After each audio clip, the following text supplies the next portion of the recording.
Ah, no problem. Yeah, we're live. Just to let you know. All right. We're having a little impromptu discussion here with the Good Reverend from Dudism. Well, he's the Reverend of Dudism. I'm the Pope of Agnosticism, so this should work out great. I'm the a-holy Pope of Agnosticism. That's going to be my near term. Not holy, not unholy, but a-holy. So I'm going to go with that. I'm the a-holy Pope of Agnosticism. That works, right? You think? Yeah, well, whatever floats your boat. Yeah, there's a play on there somewhere. So, anyways, you were on the Non Sequitur show a while ago, and you had some questions that you wanted to ask me, and obviously, I didn't want to get too much into that because it wasn't really the topic or the place. But I'm happy to try to answer any questions I have for you if you disagree with something, because people disagree with me. It happens. I get used to it until they find out they're wrong. Then I fix it. Well, after I should say that I find out they're wrong and I fix it, then they realize they're wrong. But anyways, what do you got for me, man? Well, I think it started on Twitter with a little bit of a disagreement about agnostics being atheists or not being atheists. And honestly, I think it's just semantics. Okay. And?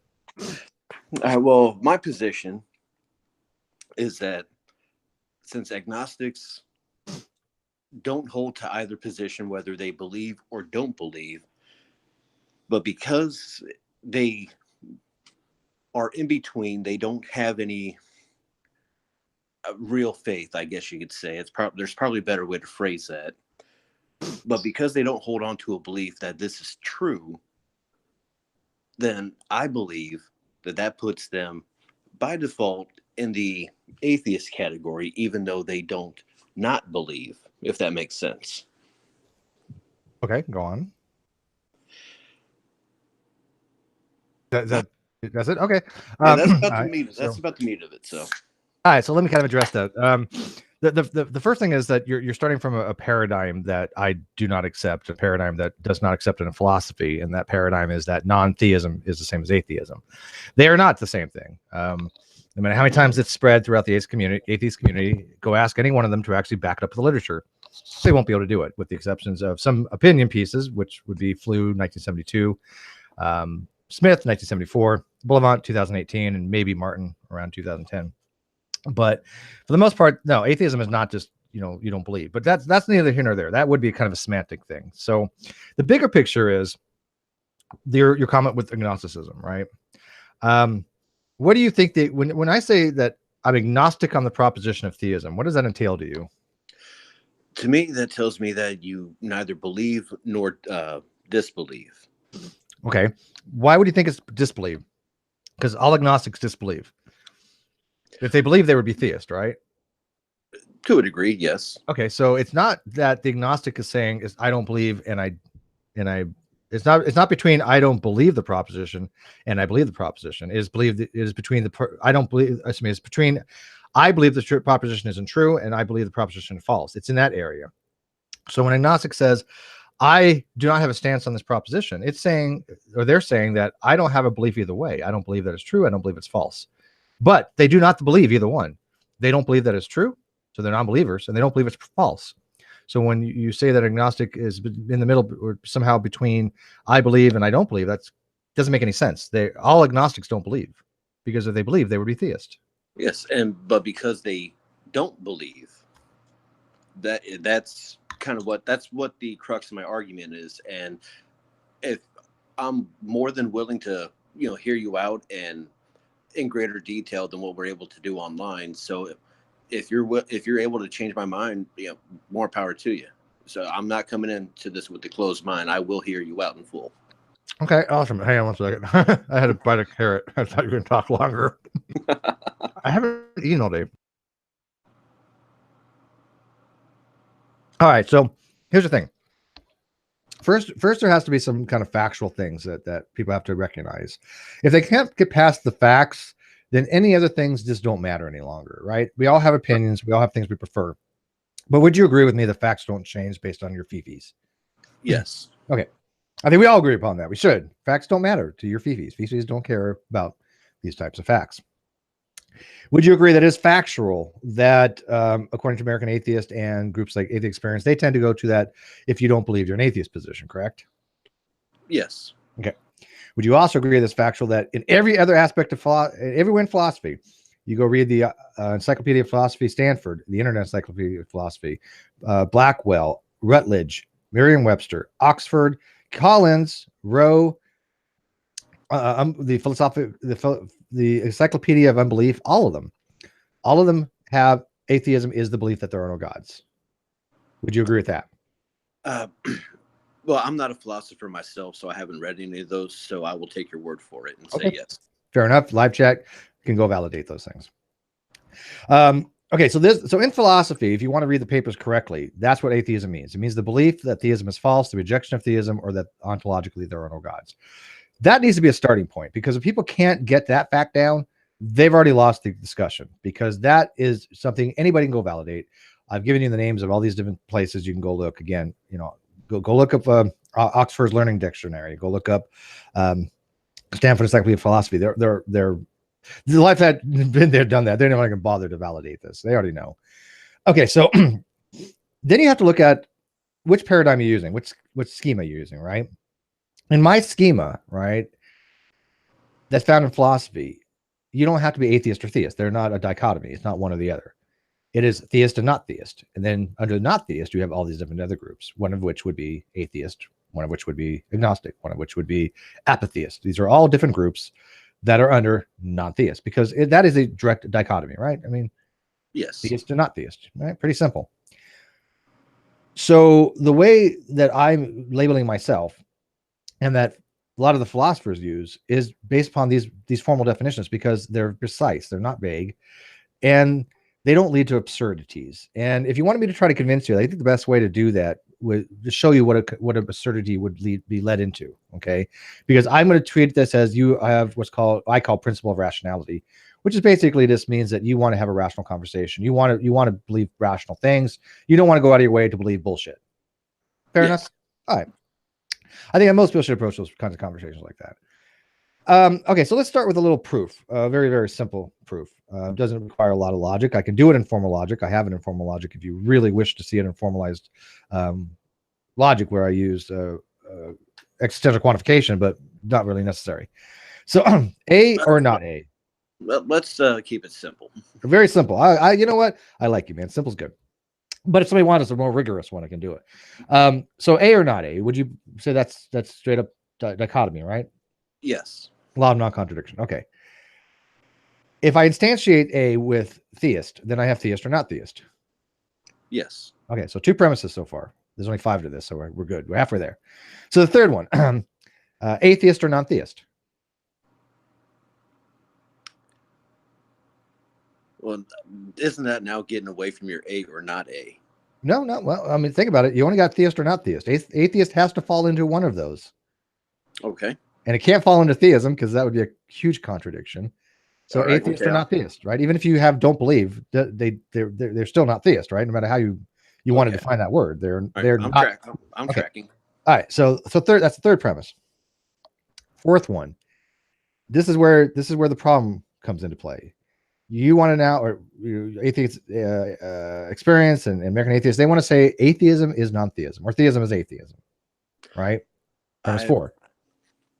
I'm not too deep into the atheist community. I've never really delved into it. But they're saying that atheism is theism. No, they're saying they're saying not atheism is synonymous with atheism. Okay, so you're not a theist, you're an atheist. It's a dichotomy to them. Okay. To me, that makes sense. If you're not a theist, you're an atheist. Okay, so anybody who doesn't have a God belief would be an atheist in that schema, right? In that, yes. Okay, so that's premise 4. So far, you've agreed to all 4 premises. There's only one left. Here goes a plot twist. Okay, so hang on. So atheist or non-theist. Okay, so is that 5? So A equals A. Theist is non-theist. Okay, no, that's it for that one. That's a very simple thing using that paradigm. Now let's take that and actually change it to something else. Let's just change instead of having atheist, we'll instantiate that with something else. Okay. My favorite is rocks. I love this one. Would you say rocks are atheist? No. Okay. Let me prove to you why they are using the proof that we just used. Okay. And I don't subscribe to this. I think it's absurd, but this is the absurdities that happens when you define things so loosely. A or not A? You already agreed to that premise, right? Yes. Theist or not theist? You already agreed to that premise. Correct. Rocks are non-theist. Now think about this. This is a true premise, right? Because rocks are not theist, right? So anything that not theist has to be in the other one. It's a dichotomy. So anything that's not a theist would fall in that umbrella. So rocks are non-theist. Would you agree? I would not agree, only because rocks are not sentient beings capable of thought. But they have to be one category or the other. This is a dichotomy, right? A dichotomy is one set or the other. When you have it just like a disjunction, if I say P or Q, do you want fish or chicken for dinner? Fish. Even hypothetically, even if there was other options, it's a disjunction. You have to pick one or the other. Well, it's like not when fish, you go, then chicken. Yeah, it's like, you go to a wedding, fish or prime rib. Yeah, or you don't get any options. Yeah. So in a dichotomy, you only have theist or non-theist. You have to pick one to be rational. Okay. Now, like I said earlier, I'm not a philosopher. I would, like to study it more in depth. But I mean, given the premise that we have right here that rocks are atheists, that to me sounds like a false dichotomy simply for the fact that now we're bringing in something that doesn't fit into the equation. Well, what's it fault? Okay? Let's go through the premises again. You tell me which one's a false dichotomy. A or not A? That's law of non-contradiction. That's true. Theist or not theist? That is again law of non-contradiction. Yes. That means it has to be one or the other. So a rock has to be either a theist or not a theist. There is no other options. It has to be one or the other. Well, since rocks are not capable of belief because they're not sentient conscious beings, that's where I find this to be. If I'm using the word wrong, please, correct me. But that's where I find it to be a false dichotomy. Since what is that dichotomy? Okay, if you have a false dichotomy, you have to have two things that are false. You have to have other options. Theist or not theist are the only two options given by premise 2. You have no other choice. Everything that's not a theist has to fall in the other category by set theory. It's called a universal theory. You have a universal theory, then you have a universal set, and then you have a set and then a complement of that set. Then the complement set and the set will form the universal set. So anything that's not in set A has to be in set not A. There's no other way around it. Okay. So anything that's not Steve is Steve. Anything that's not Steve is not Steve. Okay. So theist and rock has to be non-theist in that premise. Okay. Okay. Atheist, if you then define not theist as atheist, right? You just say, okay, all non-theists are atheists. Now rocks are atheists according to that proof. Now, yes, people can say, well, they're not sentient. It doesn't matter to the logic. When you start bringing in these other things, it makes no difference to the logic because it's sound too. But it's not sound because the reason it's not sound is I reject premise 3, but it is logically valid. There's no question that the logic's valid. It is unsound because I reject premise 3. But to me, that just sounds illogical because... Well, that's true. That's like saying my carpet is an atheist, even though it's... Your what is an atheist? Carpet, even though... Is a not atheist. Your carpet is a non-theist. My carpet is chemicals put together in a soft fashion. I mean, I don't really know what the material's made of, but I mean, that's... For me, it's... I mean... But do you understand that using those colloquial definitions, this is what I'm showing you, it's absurd. Yes. Because everything that's not a theist is now an atheist because there's no other choices. You can have one or the other. That's it. And I know people that do argue that rocks are theists. Rocks are atheists. There's people in the live chat doing it now. Oh yeah, logically rocks are atheists. You're right using that schema. Yes, but that's why I reject that schema because it leads to that. To me, is an absurdity. Yes, but my argument was that since an agnostic doesn't hold on to a belief either way, simply for the fact that they don't believe or they're not sure if they believe, and maybe we're using different definitions here, and that might be the disconnect. Well, they're sure if they believe or not, right? If they did believe, they'd be a theist. But the theist could do the exact same thing. If an atheist says, "Look, the proposition is at least one God exists. If you don't believe that, you're an atheist. Okay, that's kind of what they're doing. Would you agree? The proposition of theism was at least one God exists. And if you don't believe that, you're an atheist. Now, the theist has every right to mirror that and say, okay, well, the proposition is now there does not exist at least one God. If you don't believe that, you're now a theist. And they're perfectly able to do that because that is absolutely correct logically for the same exact reasons. Okay. So now, if you don't accept the belief that there are no gods, you're now a theist using that same exact logic that the atheists are using to try to assume agnostics. Because this is why agnostics hold to they don't believe the proposition is true and they don't believe the proposition is false. Because they have no belief either way. So no matter what proposition you're talking about, are two propositions, because one would be the proposition gods exist, the other would be proposition gods does not exist, which would be P or not P, basically. The agnostics is saying, I just don't believe either one. I mean, do you need a more concrete example? Like if I'll use a gumball thing. Okay.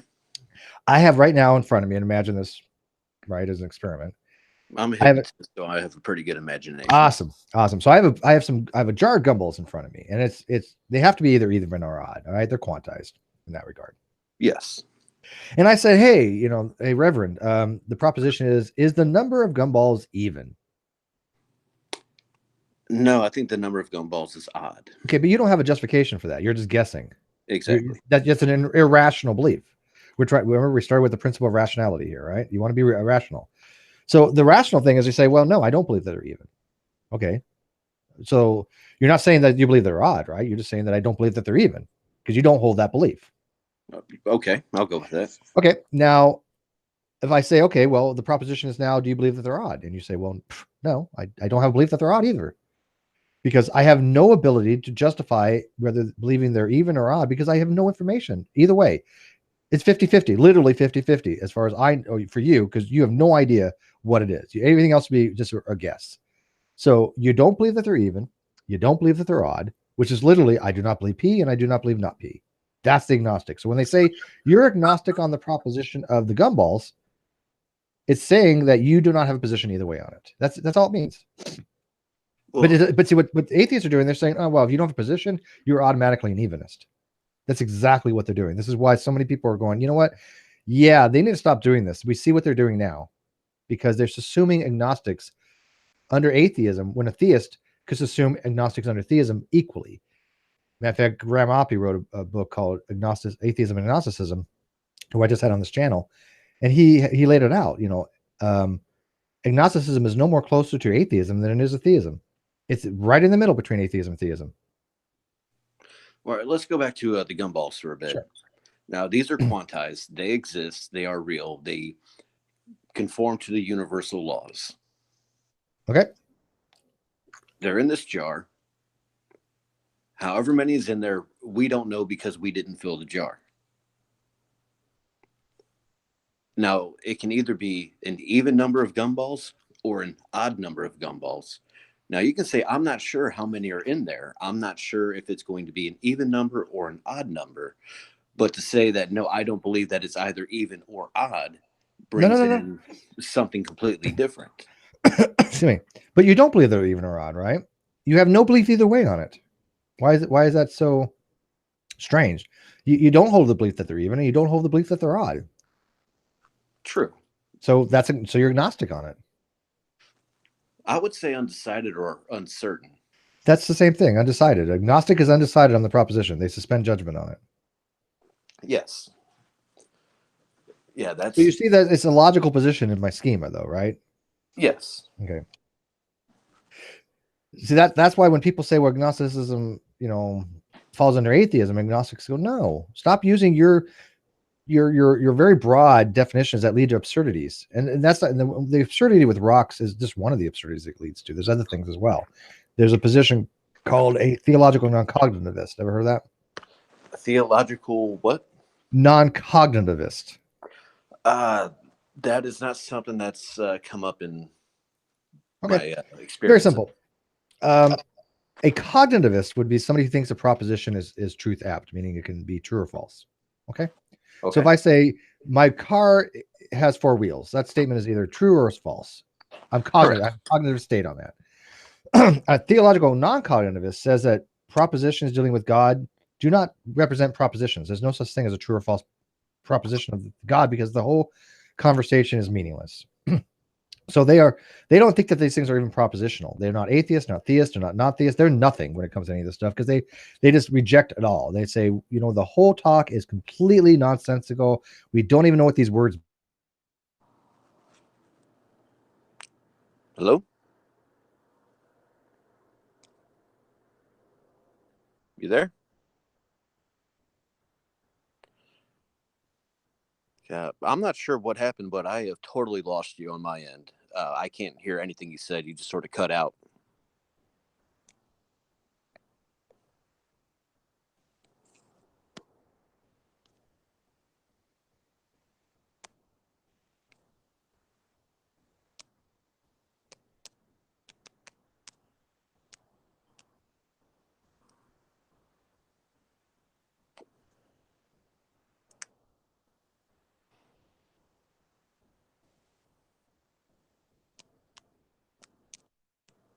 I'm sorry about that. My computer had a Okay.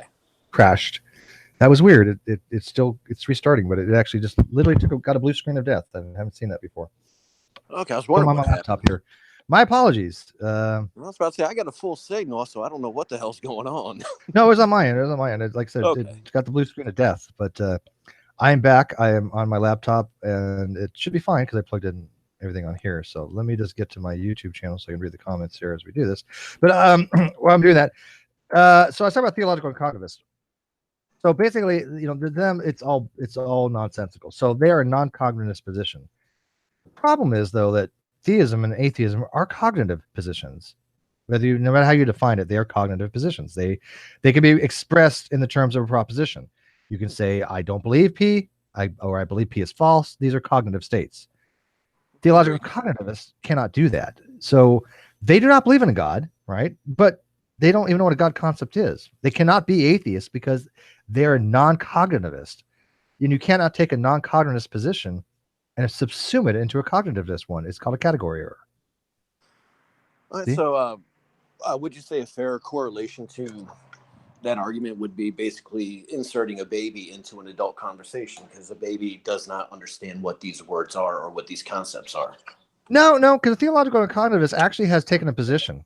They have actually said this is meaningless. It goes into like similar things for like morality. Ever heard of a moral non-cognitivist? I've heard of the term, but I haven't studied it. Okay, a moral non-cognitivist would be somebody who says that moral propositions don't represent beliefs about propositional attitudes. So if I said stealing is wrong, a moral cognitivist would say that could be true or that could be false. But a non-cognitivist would say that doesn't even represent a proposition. Stealing is wrong. In emotivism would be boo stealing. Boo is not a proposition. In prescriptivism, it would be don't steal. Okay, and don't steal. Steal is not a proposition. So Okay. a non-cognitivist is a very specific position that does not take these things propositionally, and you can't just shoehorn them into atheism, which again, the only reason why these groups want to do that is because they want the numbers. They don't care about the philosophical overtones. They don't care about the logic. They just want the numbers and to normalize atheism. That's it. Now, to me, religion has never made sense. Even as a kid, I never, it just didn't make sense to me. So I never really developed a belief either way. And as I got older, I started thinking, well, maybe there's something to the whole God thing, and sort of started subscribing to the deist kind of thought. But it wasn't until I was watching R and Ra's videos refuting the irrefutable proof of God, somewhere around video 15 or 16, is when it really started to set into me that, maybe I was wrong. Maybe God really doesn't exist and this all just sort of happened out of, whatever scientific principles regarding the creation of the universe and all that, which ultimately led to life on Earth. Okay. So I mean, so that's why I mean that's Which is completely possible. yeah, and I'm not like a hard atheist. Like my older brother, there is no God. God does not exist. God not real. That's him. Okay, so that you were so when it comes to these words like hard, strong, explicit, philosophical, those Whatever all modifier to you you mean want to put on it. okay. So those all to you mean a belief that gods do not exist, right? Yes, that's a Okay, fair firm enough. belief that can't be Right. shaken. Well, it does. No, I don't think you need to add that caveat to it, right? You could be a strong atheist and you could still be shaken. Strong doesn't measure confidence. Strong is your propositional attitude. It is saying that I believe gods do not exist, right? It doesn't matter if you believe that absolutely to the point where you can never be changed no matter what, or you're just like, yeah, you know what? I believe they don't exist, but you know what? Not really strong on my belief on it, but it's there. So it doesn't tell you any of that. It just tells you I possess the belief that gods do not exist. Okay. So you're not at that point yet. You don't have that belief then. No, that's I've taken more of the position of an epistivist, where Oh, that I term. don't believe, but yes, it's a silly term. It is so dumb. I don't believe, but I am open to argument. I am open to hearing anything to change my mind. Yeah, I can show anybody they're not a pistivist in a matter of minutes. It's really ridiculously easy to defeat. I don't. Anybody who ever looks into faith commitments and understand properly basic beliefs knows that epistivist just doesn't work. We all have faith based commitments. You can't function in reality without them. It's just so irrational. But anyways, we'll get back to that if we have time. But um, okay, so you don't believe that gods don't exist, right? Or do exist, right? So you have no belief either way, would you say? I Just like the lean more. gumballs. I lean more towards atheist than anything else at the All right, well, moment. you can lean towards something. That's no problem. You can say I have a little bit more evidence towards this, but I'm not quite convinced, right? Right. So, would you say that you're agnostic on the proposition of theism then? I would say that I'm more atheist than agnostic on that No, no, proposition, no. Hang on, hang simply on. for the fact that I tend to hold a belief more that there isn't a God, but at the same time, I'm more than open to accept whatever proof for Okay, God. but you have two issues there. One, you keep qualifying it with oh, but I'm willing to change my mind. That doesn't change anything, right? We all should have open mindedness. That's an epistemological virtue. So by adding that little caveat doesn't do anything to an argument, right? You're just basically saying, hey, you know what? I'm having have an argument, a discussion. And by the way, I'm not talking about you specifically, but Yes. but you know what? I'm never going to change my mind. Who says that? So we all go into a conversation we have at least an understanding that we have the ability to change our mind, because if not, then why bother? So that doesn't need to be even added, right?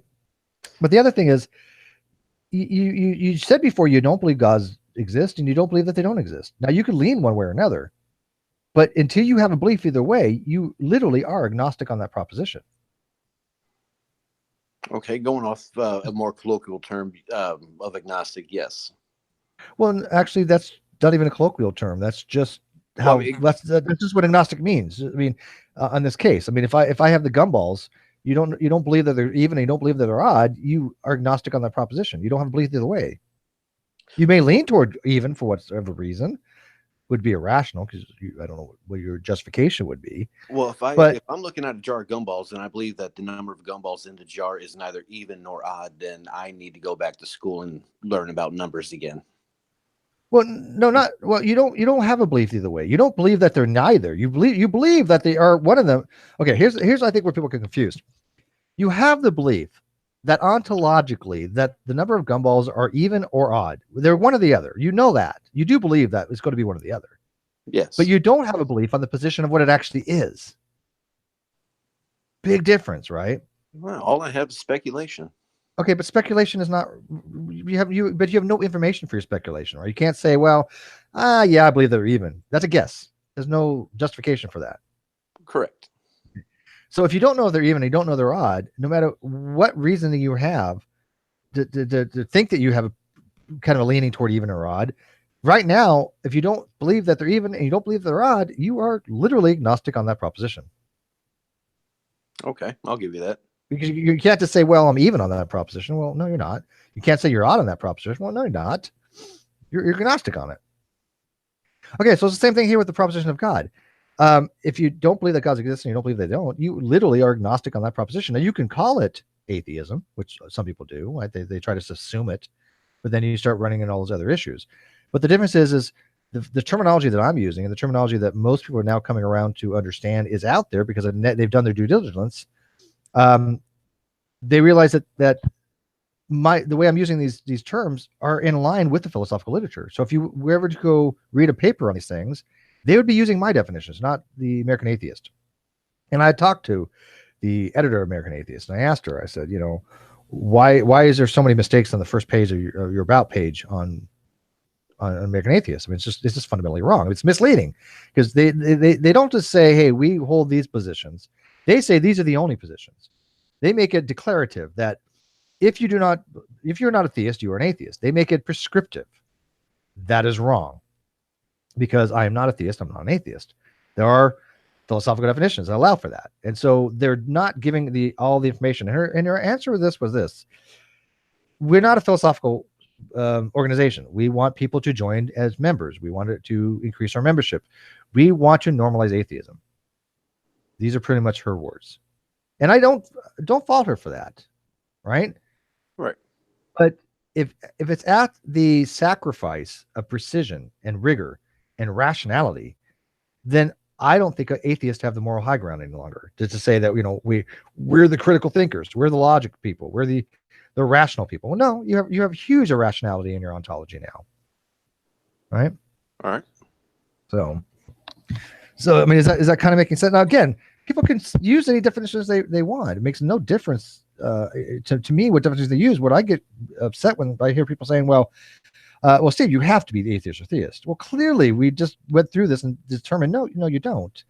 If theism is the belief that there are no gods and atheism is the belief that there are, if theism is the belief that there are gods and atheism is the belief there are no gods, then if you don't believe either way, you're just agnostic on it. Boom, done.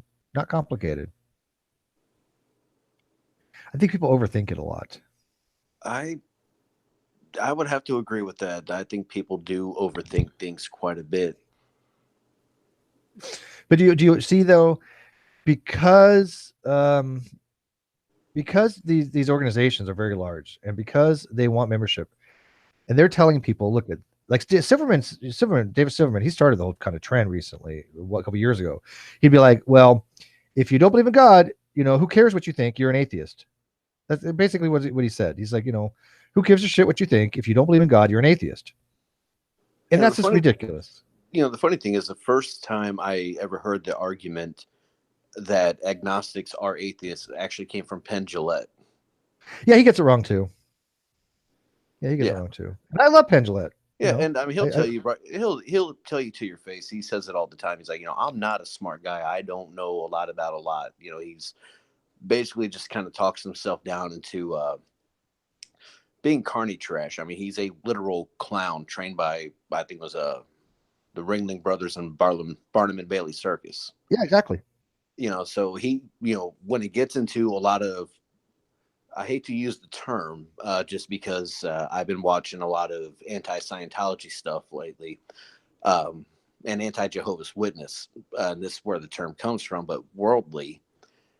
When you get into more worldly things outside of magic and spirituality, he really doesn't comment on a whole lot because it's outside of his wheelhouse. It's not what he knows. Get that.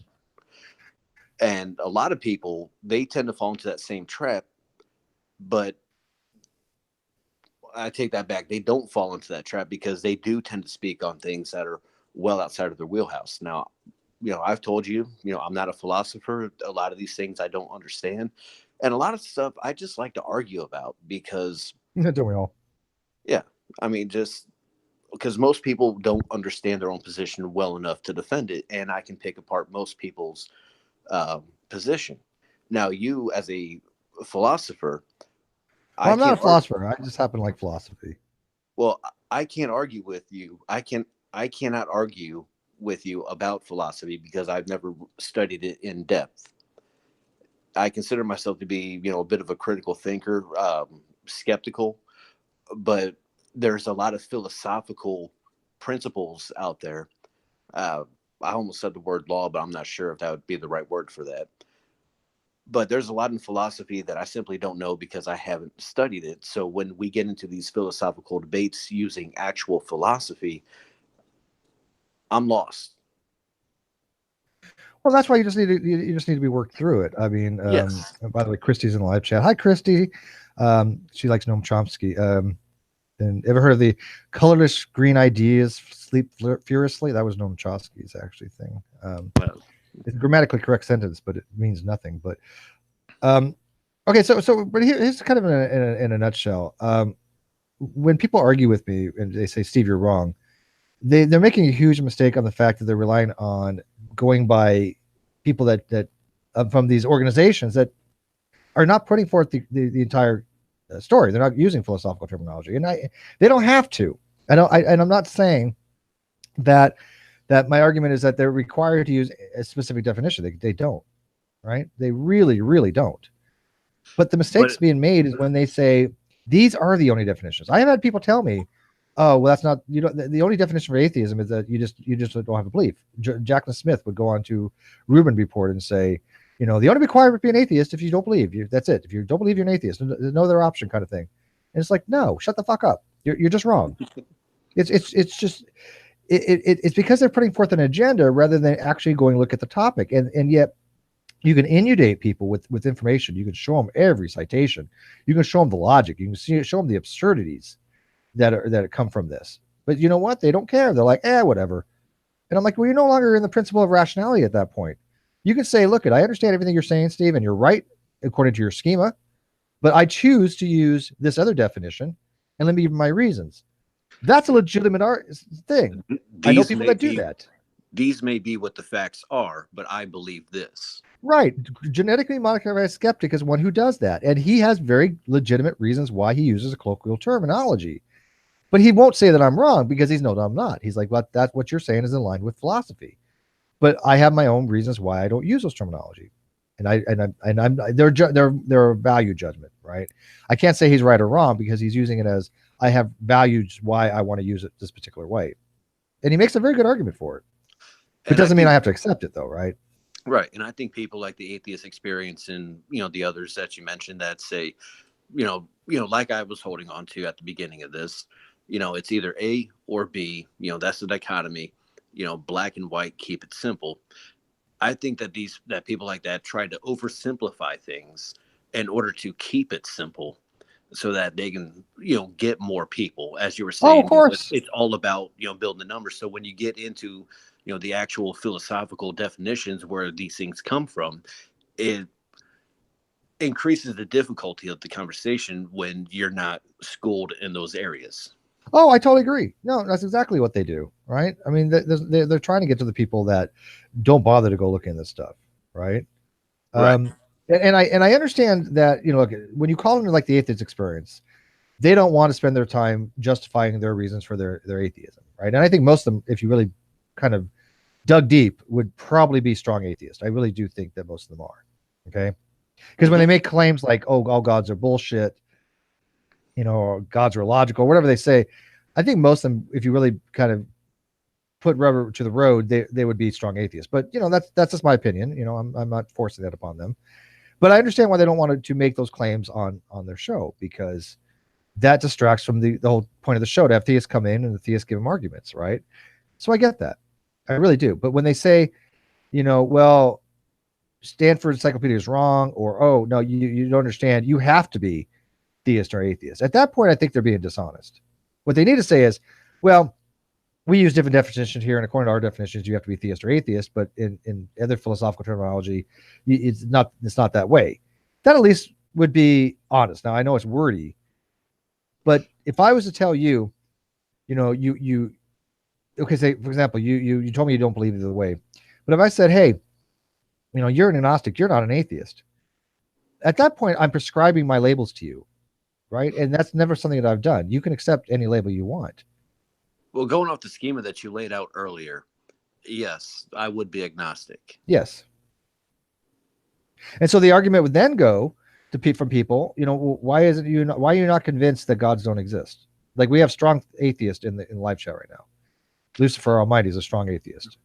So he would probably want to ask you, well, why do you think you're justified not to take a position? Why don't you think there's no gods? The whole religion thing, like I said, never made sense to me. Even as 4 or 5 years old, Sunday school teachers can't answer how fucking koala bears got on the ark. I mean, well, you do agree that younger creation is bullshit, right? Oh, absolutely. That's okay. It never made sense to me. And then I'd have these drug addicts showing up to our house, Sunday morning, bitching about my dad, how he's sending the family to hell because he was in a bar last night playing music, making money to help support his family. And the only reason why they know that my dad was at the bar playing music is because they were there getting loaded. So there was a lot of hypocrisy that I saw in the church from a very young age, and a lot of stuff that just didn't make sense from a very young age. And so I just never really took a position. And as I got older, I started thinking, developing my own little thought experiments to kind of satisfy myself. And for me, it's just, I never developed that kind of a belief system either which way. All right, so you don't feel justified to say that there are no gods. I feel more justified saying that there are no gods more than I am saying that gods exist. But at the same time, I have no way to prove either which way. Well, you don't have to prove. To have beliefs, you don't have to prove. Right. Beliefs just are beliefs. They can be wrong. Right? You can say, well, I believe gods exist. I can be wrong. Right? You just have to justify why you hold that particular belief. Now, like I said, I think most of my audience is probably strong atheist. However, many of them might be weak atheists that just realize that is the agnostic position in philosophy and just choose to be taking the atheist label. Okay, whatever. As long as they understand the difference. But none of them will say, well, Steve, you're an atheist, because they know that I'm not, right? So they're just saying that to either kind of troll you or just kind of push your buttons a little bit.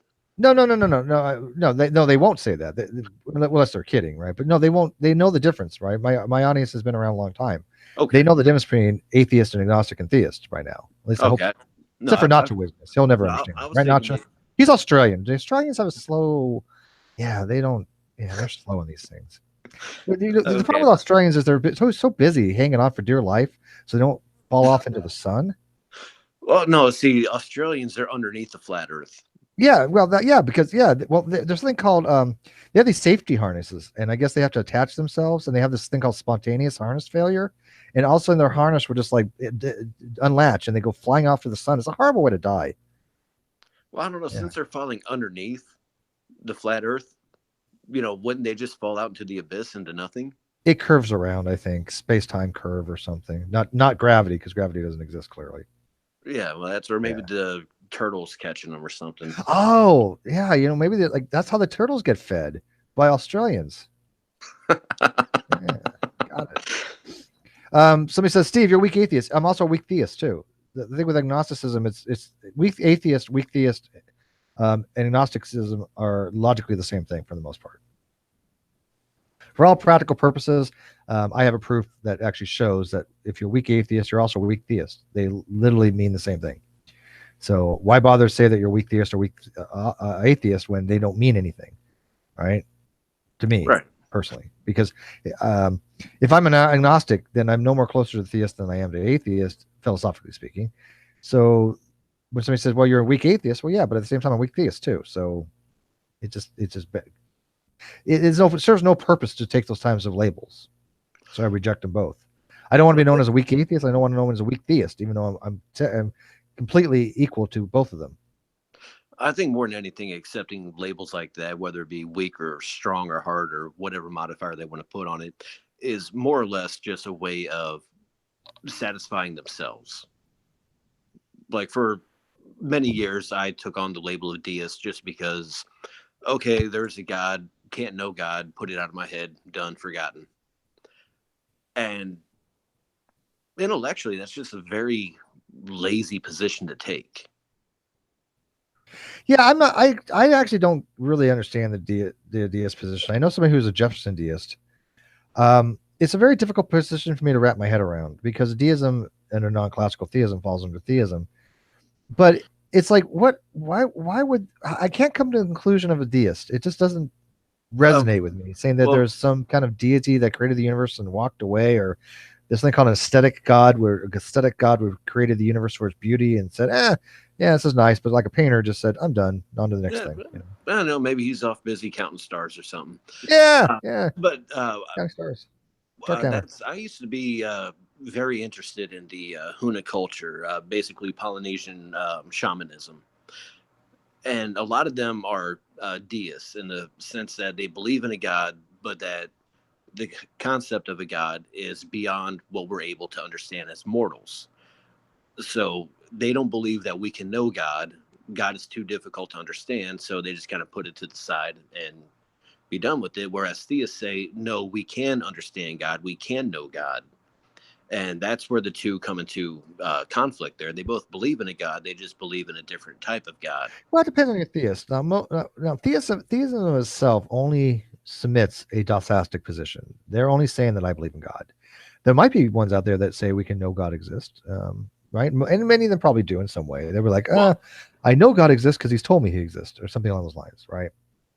right. But I think okay, it's more of a like a personal God, like Jesus. We can know Jesus. We can, do this or that, through Christ. And that's what I think of when I think of theism is a personal God that you can know. Whether it's Jesus Christ, whether it's the Buddha, whether it's the spirit living in your doorknob or the blue balls in my Christmas tree. And yes, my tree does have blue balls. yeah, don't we all? At my age, you get used to it.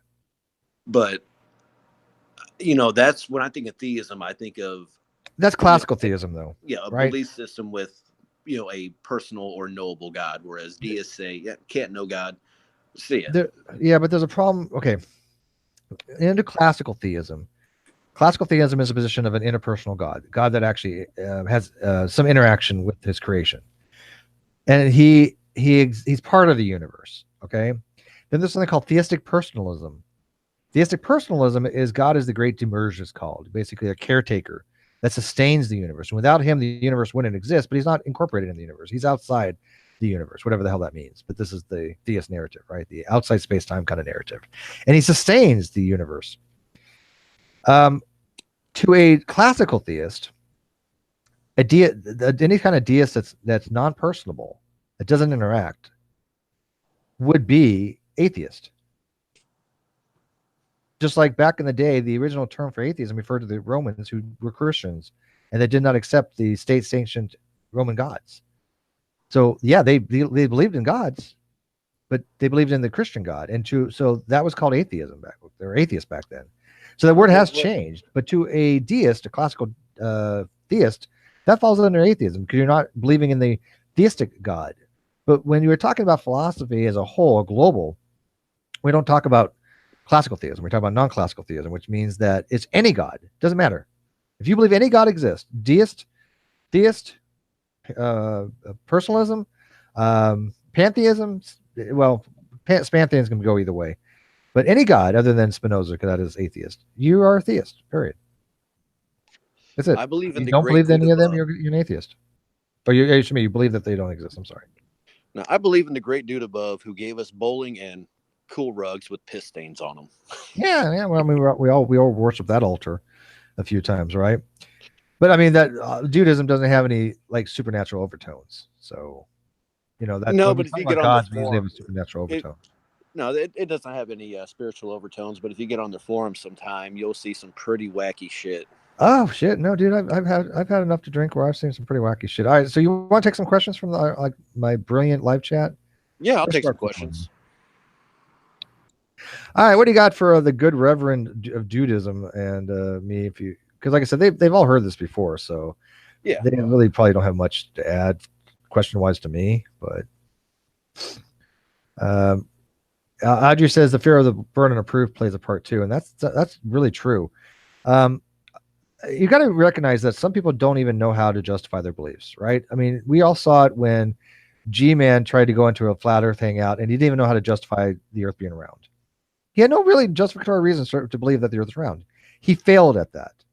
G-Man, that's that one really annoying guy that kept dodging questions and kept trying to trick people. Yeah, that sounds like him in a nutshell. Yeah, fuck him. But there might be atheists that just don't have enough justification to say why they believe gods do not exist. We can help them with that. I can give people justifications to believe gods don't exist. I think strong atheism is a very justifiable position. I just don't particularly hold it, but it is justifiable. Yes. Let's see here. Agnostic atheism. Yeah, you already know my position on that. It's just silly.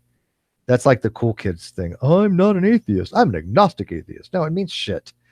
The problem with agnostic atheism, and Matt Dillahunty even points this out to Anthony Magnabosco, that if you define atheism in the negative, if you define it as a lack of belief, you're not taking a dosastic position, right? Right. So if you're not taking a dosastic position, how the hell then can you go in and epistemically modify it with something relating to knowledge, which would be agnostic in this case? The agnostic in this particular case does relate to knowledge, which is fine because agnosticism is agnostic atheism. Is that where you don't know if you don't believe?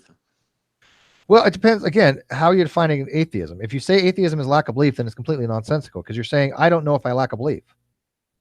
Because you can't epistemically modify a non-dosastic position. But if it's in the hard case, right? If atheism is in the I believe gods do not exist case, now you're saying I believe gods do not exist, but I'm not making it a knowledge claim, right? Would you agree with that? Okay. The problem with that is it's superfluous because what's the difference between saying I believe gods do not exist but not making a knowledge claim, which is atheism, and I believe gods do not exist but not making a knowledge claim, which is agnostic atheism? They mean the same thing. It's redundant. It's superfluous.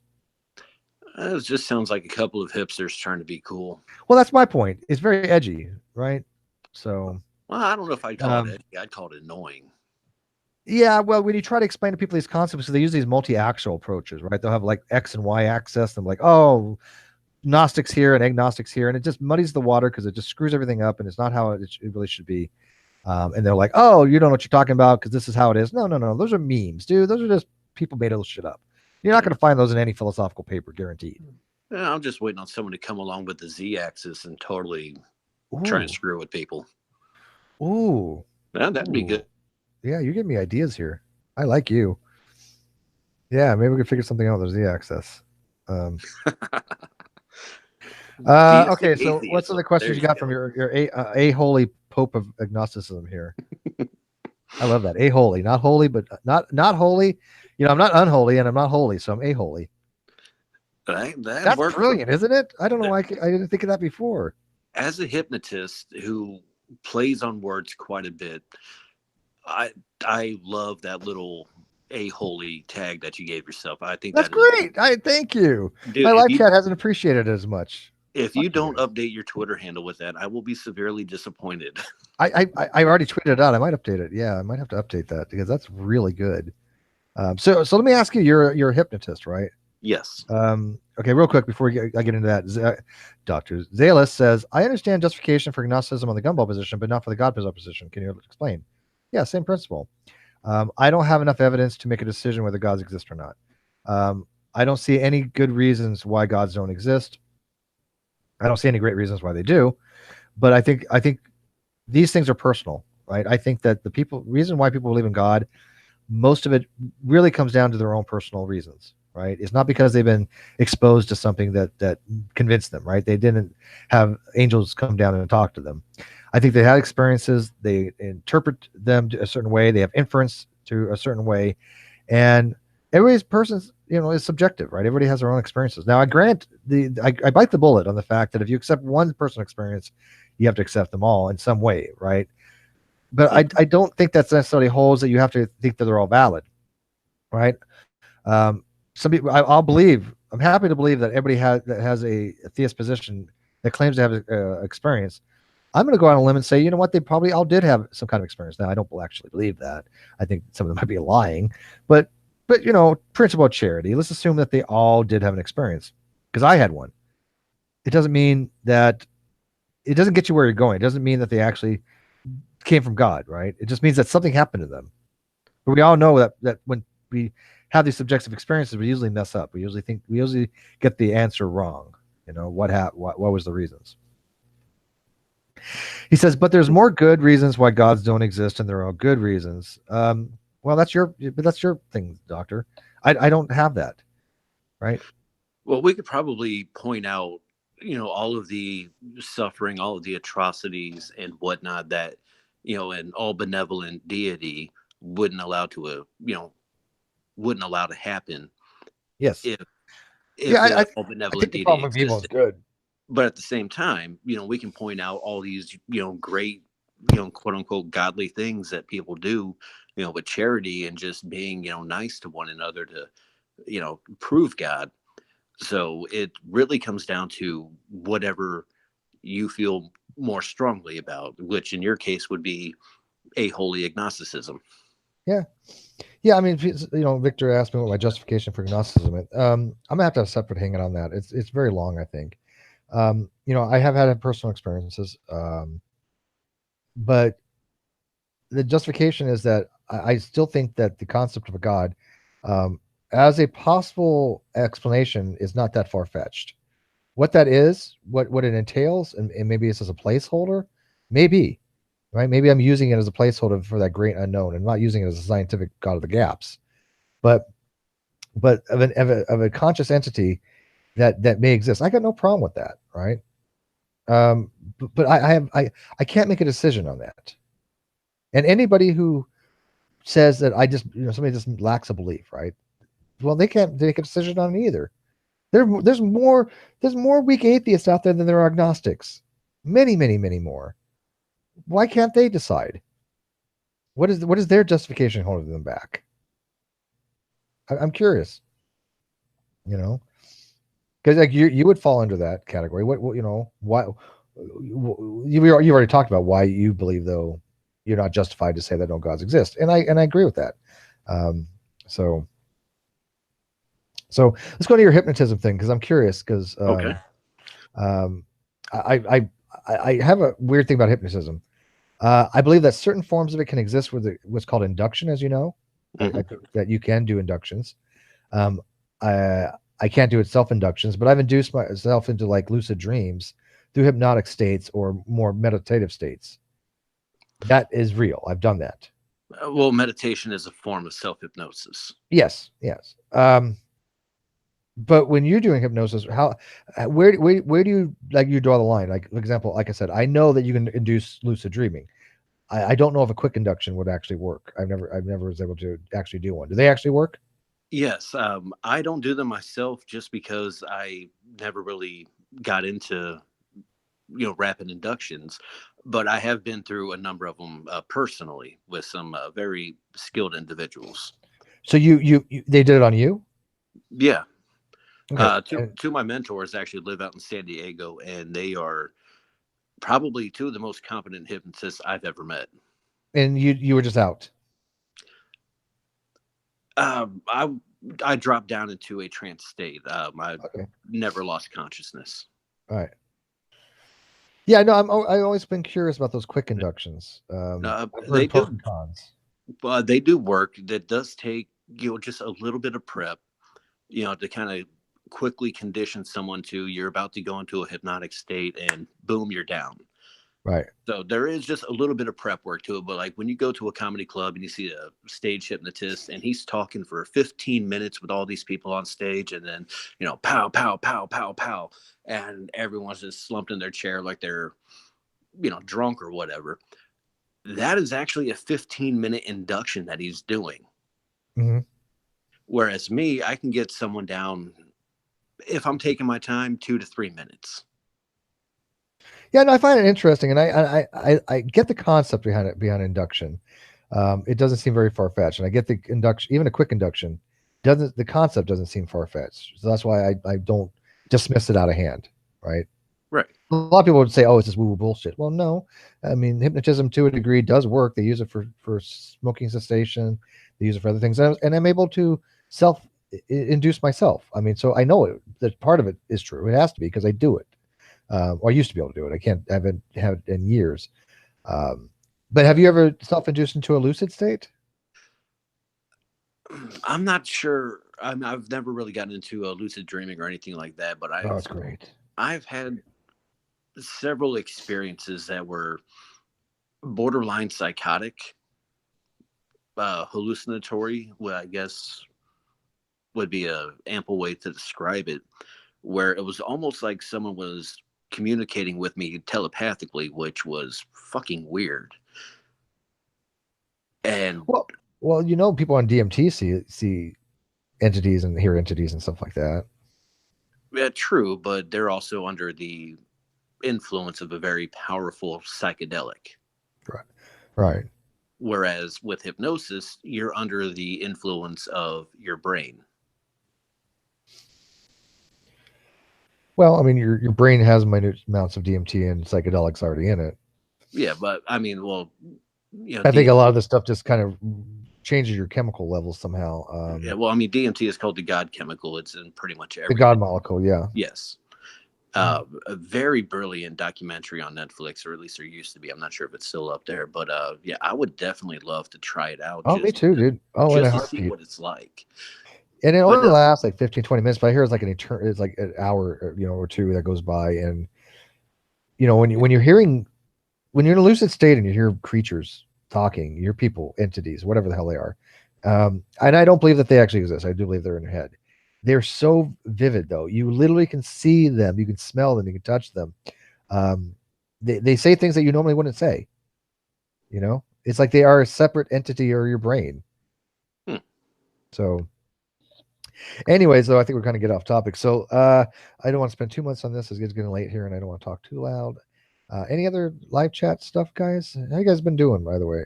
You guys been liking the non sequitur stuff we've been having? New stuff this year? Going into inceldom? Oh, God. What the hell were we thinking? I would love to be on that show with one of those incel guys sometime, just to fucking destroy their arguments. Well, I don't know what their arguments. They haven't really made any arguments. They haven't really done anything. It's like these people are just really. All right. Well, let's take Catfish Man bizarre. Last night, where the crux of 90% of his argument was, since he's not a 30-year-old Brad Pitt or a George Clooney, women don't want to sleep with him. Right. That's bullshit. Welcome to reality, though. Okay, I'm 5'10", 240 pounds, bald, blind, but I clean up good. I shave my head, trim my beard, and I look good. But even when, things get a little overgrown, I can still go out there, turn on the charm, and get what I want. Because I have the confidence to go out there and approach. I have the confidence to know where I want the conversation to go. And I know within the first 5 minutes whether or not something's going to happen, to whatever degree, because I've been doing it for so long. Now, where guys like him fail is that they turn to the pickup artist community. And I was in that for a long time. And most of the time I was in there, I spent debunking all their bullshit. Well, this is based on evolutionary psychology. No, it's pulled right out of your ass. Well, I think they have a fundamental misunderstanding of dating and women. I mean, like, for example, I have a friend that lives down here, and granted, it's locality clearly, but so the geographical thing that they talk about. But I have a friend down here. She has a very substantial channel. She's a BDSM a trainer. She has been on the show, Brittany Simon, really sweet girl. We've gone out for coffee, 3 or 4 times. I enjoy her company. We have a great conversation. I would never hit on her, although I probably could, but I'm confident enough to know that we have a good time, and that she is out with me because she likes talking to me, and I like talking to her, even though we couldn't even imagine two people more dissimilar from our backgrounds and stuff like that. But we can talk. We can sit there for hours and just talk. Yeah. And without that, you can't have any kind of relationship, right? Right. And no, I'm not dating it. No. We're strictly friends. I mean, like I said, I would never make it more than that, even though I like her. Don't get me wrong. She is hot. Where these incel guys go wrong Yeah. Where these incel guys go wrong is that they don't believe that they can have even a platonic relationship with a woman. It's got to be this way or nothing.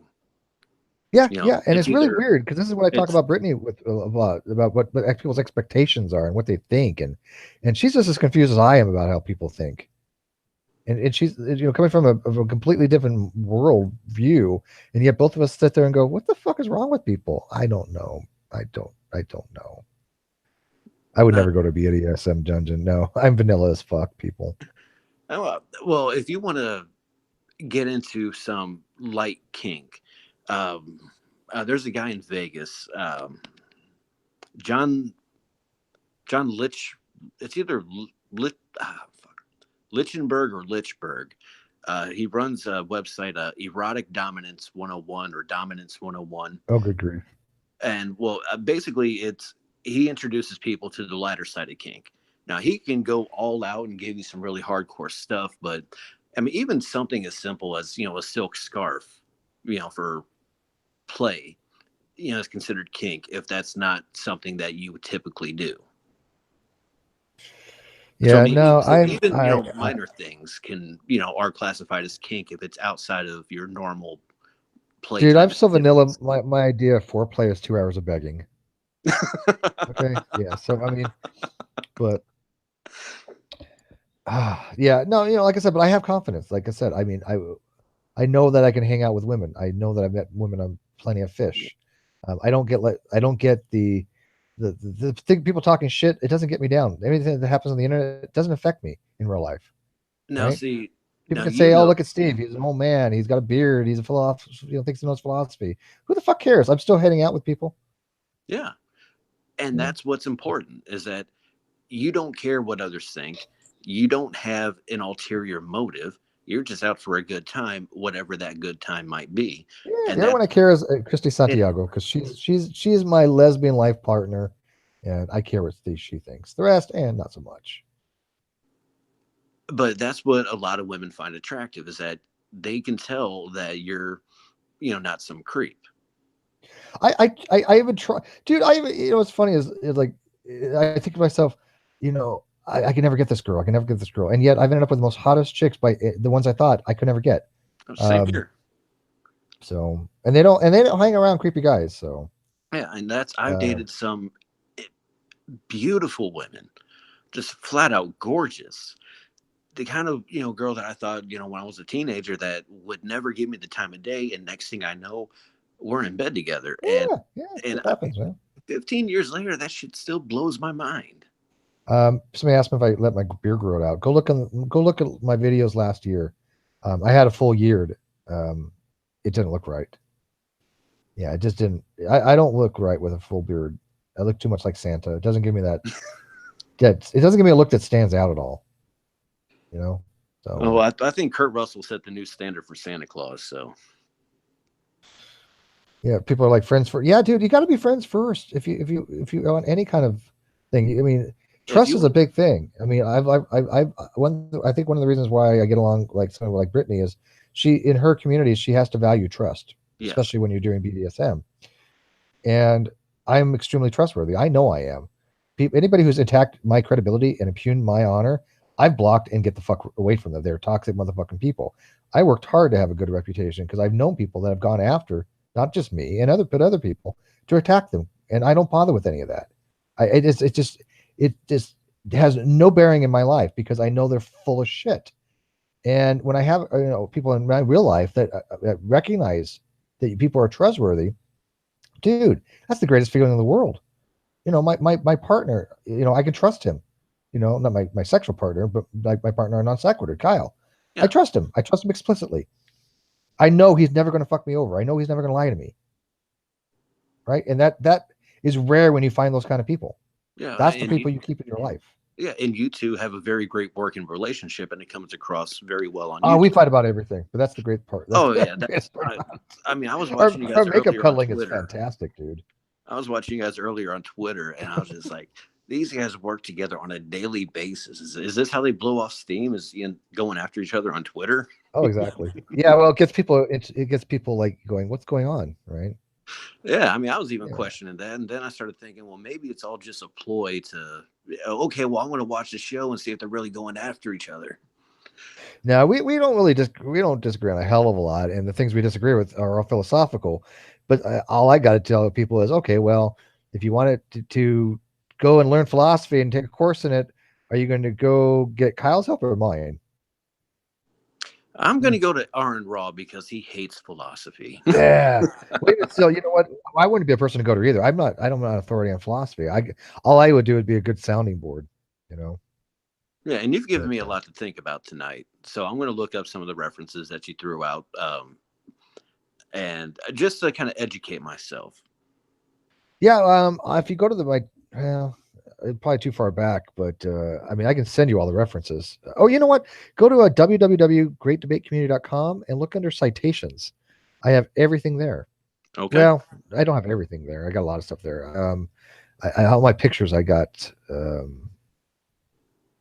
somewhere else. But I mean, so look up Cambridge, look up Oxford, look up Collins. They all say the same thing, that atheism is a belief that gods don't exist. Now, again, I don't give a shit if people use that or not. I don't.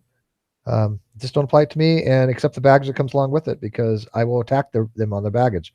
If you say that atheism lack of belief, I'm like, okay, so you think rocks are atheists? Well, no. Then you're logically inconsistent. Period. Oh, That's it. the more that we go into the whole rocks and atheist thing, now I can see where the guy was coming at you from the other day. Just saying, you believe rocks are atheists, and now I understand, why he was saying that, but he's wrong for saying it how he was saying it. Yeah. Like I said, some atheists will actually understand the logic, and they'll go, "Yeah, well, you know what? The logic Steve uses is right. I talked about it last night with Ozzy, and Ozzy's like, yeah, that logic's fine. It's you can't get away from that logic. If you want to just throw away logic, then you're no longer being rational." But they'll accept the logic, and they'll go, "Okay, rocks are atheists. Who cares?" And I'm like, "Okay, you can believe that." To me, I find that to be irrational. I find that to be absurd. It bloats your ontology, because now everything that not theist is now atheist. Is it logically correct with their schema? Yes. But that's one of the reasons why I reject that schema. So as long as they accept that rocks are atheist in their schema, they're logically consistent. I don't they've already defeated my argument at that point, because well, not defeated it, but they've accepted it. That's fine. And I'm like, okay, well, I got nowhere to go with that. If you think rocks are atheists, I'm done. But if you say that atheism is merely a lack of belief, and you don't think that rocks are atheist, now you have a logical inconsistency in your thinking, Well, which I've demonstrated by proof. well, as I still hold, rocks are non-sentient beings. They don't have a consciousness. They are incapable of thought or belief. So therefore, rocks cannot be atheists. Now, But they can't. But they can't be theist either. Exactly, they're neither. But that doesn't make rocks agnostic or atheist. Well, no, they're not agnostic. No, but if the think about this: if the paradigm is such as you have to be theist or atheist, anything, you have to fall into one or the other. It doesn't matter if it's censored or not. My car is either one or the other.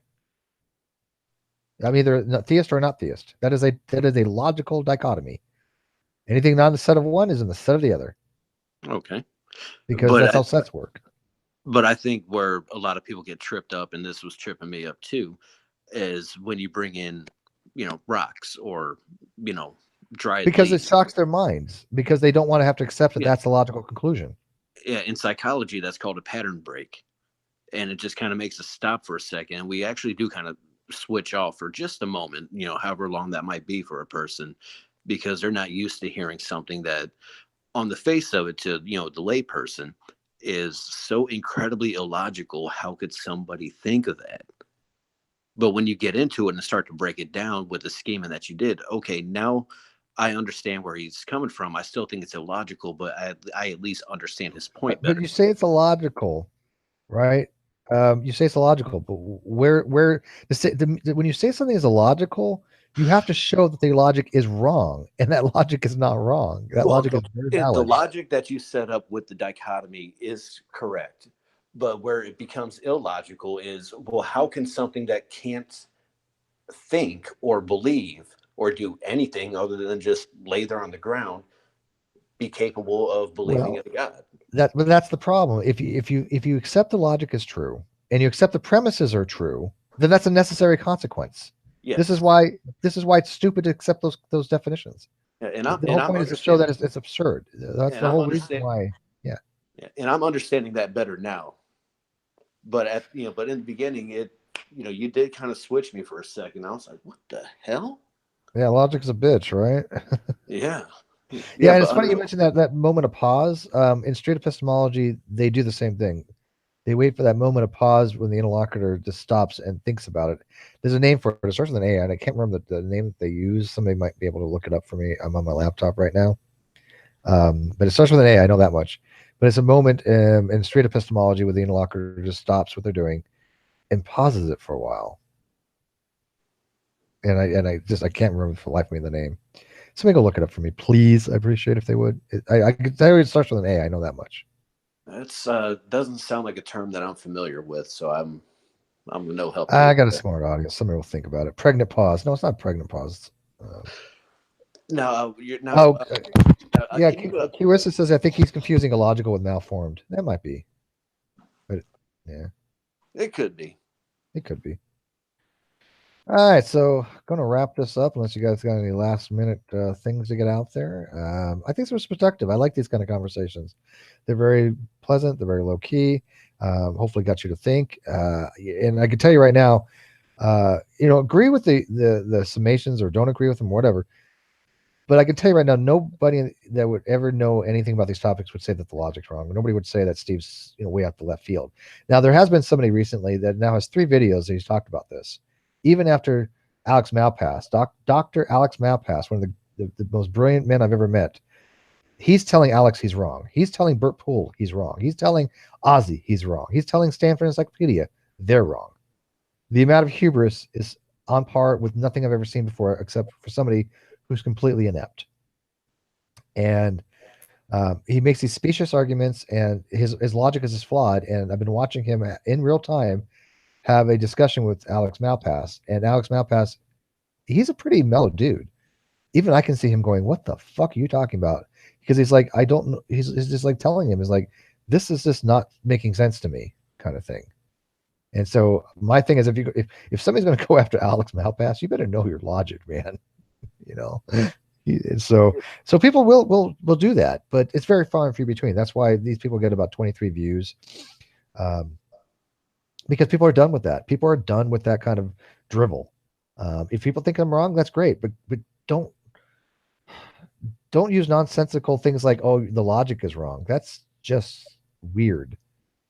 Yeah. I don't know, you wouldn't. I'm not saying you in general, but the people out there saying, yeah, well, Steve's logic is wrong. Okay, well, show me what's wrong. Whatever. Well, the way you laid it out, yes, that is correct, but it's people want to try and take it deeper than face value when it comes to things that they don't understand. Well, they don't understand a lot of things. I don't understand a lot of things, right? But this is one topic I kind of do a little bit of research on. I do understand a little bit.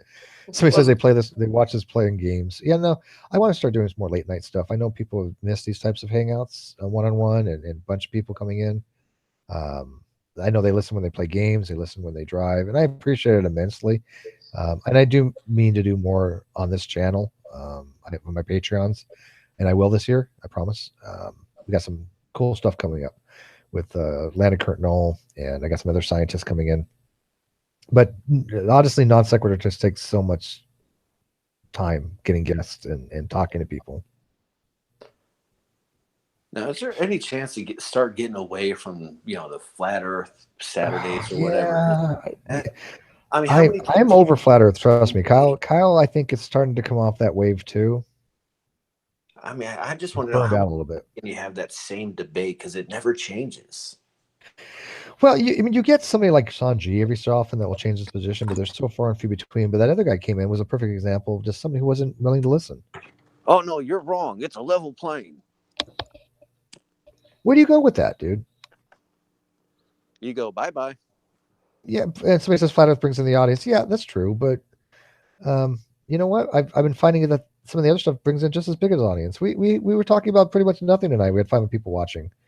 We no longer have to try to do flat Earth shows, right? I mean, we want to have 500, 1,000 people, 2,000 people watching. And we'll get there in due time. It's just for some reason the algorithm doesn't pick us up, and I don't know why. We haven't figured it out. Yeah, I real honestly don't know anything about the way YouTube works, so I'm not going to comment. Well, I mean, like Mr. Atheist, he got picked up on November 18th, and all of a sudden he went from like 5,000 subs to 75,000 subs. He was averaging 2,000 subs a day. Good for him. I mean, that's awesome. But we don't know what it is to get picked up on the metrics. So yeah, but he's like, no flat Earth. Dude, I'm with you guys. I'm flat Earth the fuck out. Trust me.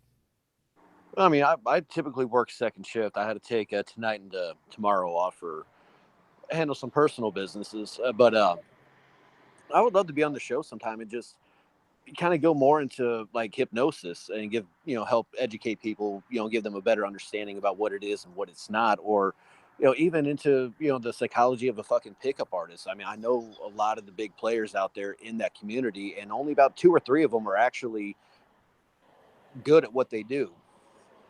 Yeah, I got no problem with that. I mean, Dave McGinnis is really into neuro-linguistic programming and hypnosis too. Oh yeah, that's NLP is very. I don't like where NLP has gone in the last probably 25 or so years, but if you get down to the roots of what Bandler and Grinder had formulated based off of Ericksonian or conversational hypnosis, it's actually some very cool shit, but it's been watered down to basically a party trick. But if you get into like the actual roots of it, it's actually a very therapeutic tool. Yeah, no, I think there's something to it. I don't dismiss it outright. I think that neuro-linguistic programming it's like anything else. There's things that are legit and things that are overblown. Yes. Yeah. Well, I'm going to call it a night. I do appreciate you coming in. Again, I really do like these one-on-ones. I used to do them frequently, but things get in the way. Yeah, and thank you for having me on tonight. It's been a great conversation, and you've given me a lot to think about. I'm not the asshole that people make me out to be on Twitter. Let me put this out again on Twitter. Twitter's not just my playground. I've never gotten upset on Twitter. People think I'm losing my shit. No, I'm really not. I'm sitting there most of the time just going, fuck these people. And then I had this one guy just recently that I've known for quite some time. And I kept showing him all this data. All this. I'm like, look here's this, here's the logic. And he's like, oh, that's just propaganda. I was like, what the fuck are you talking about? Propaganda. This is facts, dude. This is logic. What? And he ended up blocking me. And I'm realizing that a lot of them are putting themselves in these echo chambers because they hear my arguments and it shocks their senses so much. And they're so indoctrinated by the American atheist and atheist experience that they go, oh, Steve can't be right on this. Well, you know what? Disprove me. Disprove me because to date, nobody ever has on these arguments. They don't have to accept them. That's fine. But they can't say the logic's wrong. Um, but they really just by fiat just dismiss me, and I think it's to their disadvantage because what happens is when they ignore me and block me, which is fine, no big deal. Now I'm free to actually help the people like you without them with their stupid bullshit like Heretic does. Right? His logic is so wrong that I wasted too much time over the last couple of years explaining him his errors. Now he has a PhD, Dr. Malpass, explaining him shit that's wrong, and I'm like, why would I waste my time with somebody that is that fractally wrong, right? Yes. So I'm glad that a lot of them are blocking me, and then I've been avoiding a lot of people that I just don't want the diatribe. I don't want the rhetoric. I don't want the yip yip yip yip yip yip like a little chihuahua at your ankles. I've gotten rid of many people on the internet because of that kind of shit, and the ones that just got to cause drama. Obviously, there's obviously a bunch of people that all they want to do is talk shit. Not an interest of mine. Yeah. My interest is helping people. My interest is talking to people and learning. I can't learn more about these topics unless I asked about them with people that know. You know about hypnosis. I learned something from you tonight about hypnosis, about induction. Because I Yeah. really wanted to know if it really kind of worked or not. Yeah, and that's and just like NLP, hypnosis is nothing more than a tool, along with other therapies. These people that are saying, a big one in this area right now. I'm in the St. Louis area. Is the thing? It's the Mark Patrick hypnosis. He's coming through with this weight loss and smoking cessation seminar, and this guy's going to make $100,000 easily off of this weekend long thing that he's doing. But the problem is these people come in for these whatever sessions or seminars, and they think that they walk out cured, and they got to keep going back to him and keep going back and keep going back because it's not working. So they keep paying more and more money, and all he's doing is lining his pocket, going all the way to the bank, because he's found a way to make a lot of money. And to me, that is just incredibly dishonest. Absolutely. So I don't do that kind of hypnosis. I work on building confidence, defeating anxieties, and more so over the last couple of years, I've gotten into hypnotic bedtime stories, which is basically using very vivid imagery mixed in with hypnotic pacing and kind of language patterns to produce the most vivid dreams and allow you to drift off to sleep on your own, because you technically can't put someone to sleep with hypnosis. No, you have to put them in a state where they can, because in a hypnotic state, you're conscious. Yes. Yeah. And you're still fully in control of over everything. It's just now you're just in a meditative type state. Like I said, I'm familiar. I'm quite familiar with that because, like I said, I can get to those states on my own sometimes. Mm-hmm. Then I go into a lucid type thing. But yeah, those man, I'm telling you, vivid and lucid dreams. I've been having more vivid dreams than lucid lately. I haven't led lucid in ages, but I have a lot of vivid. But we're gonna have to say that for another time because I definitely gotta go here. Alrighty. All right. Thank you, the Good Reverend of Dudism. Like I said, appreciate it very much. You actually taking the time to come in here and actually listen and talk. People come on the show and they go on the live chat like, Steve's just wrong, but they never really give me a chance to actually do a one-on-one like this, and I appreciate it. Okay. Yeah, and like I told you, I came into this with an open mind. I wanted to be persuaded. I wanted to learn, because if you're not learning, then what are you doing? That's the way I live my life. I want to learn. I want to learn a lot of stuff, and I spend a lot of time reading because I'm finding the more I get interested in a topic, the more I know shit about it. When people say, "Well, Steve, Steve knows a lot about this particular topic," I'm not trying to be self-deprecating. I actually do believe I don't know shit about some of this stuff because I see all the shit out there, and I try to read those papers, and I go, "Fuck, I don't understand any of this stuff." Go read Sosa's papers. Where's Sosa? Go right now. Go find like the Raft in the Pyramid, a paper that I was trying to read. I got 2 pages into it, understood that, got to the third, and said, "I'm done." It's very complicated stuff, and so the more you do get into these topics, the more you realize I do not know a goddamn thing about the big pictures, but I want to, and I think that desire to want to know and to be correct, I think that's why people listen to people like myself and those who are doing the same things. There's a lot of people that have taken my arguments and they're not extremely philosophically literate, but they know enough the basics very, very foundationally. They understand the reasoning and they want to learn it correctly. And they don't want the narrative out there any longer by the American atheist or the atheist experience that you have to be an atheist or a theist. You can't be one or the other. They don't want these narratives that atheists don't have a burden of proof, because it makes them look bad when they go into a conversation with a theist and all they sit there and goes, I don't believe you. I don't believe you. I don't believe you. And the theist says, well, you don't believe me. Why don't you believe me? That's your burden of proof. Why you don't believe them. So everybody has a burden of proof. And people are realizing this stuff. They're realizing, yeah, maybe there's more to epistemology than what I'm learning from watching YouTube videos. That's my goal. And hopefully I've accomplished that in the little bit of time I've been on air, to at least widen the knowledge of certain people that may have never been exposed to this stuff. And I think it's picking up. I'm getting inundated by messages by people going, hey, I never knew that before. They never told me this. And again, they don't have to agree with me, but they realize this is what it says. You're right. This is how it is in philosophy. So anyways, good night, people. Thank you, Christy Santiago. Glitch, we're looking forward to your new videos. By the way, if you haven't watched Glitch's last video, I think it was called The Blue Pill, about 15 minutes long, go watch it. It's so good. Yeah, he just obliterates the red pill religion.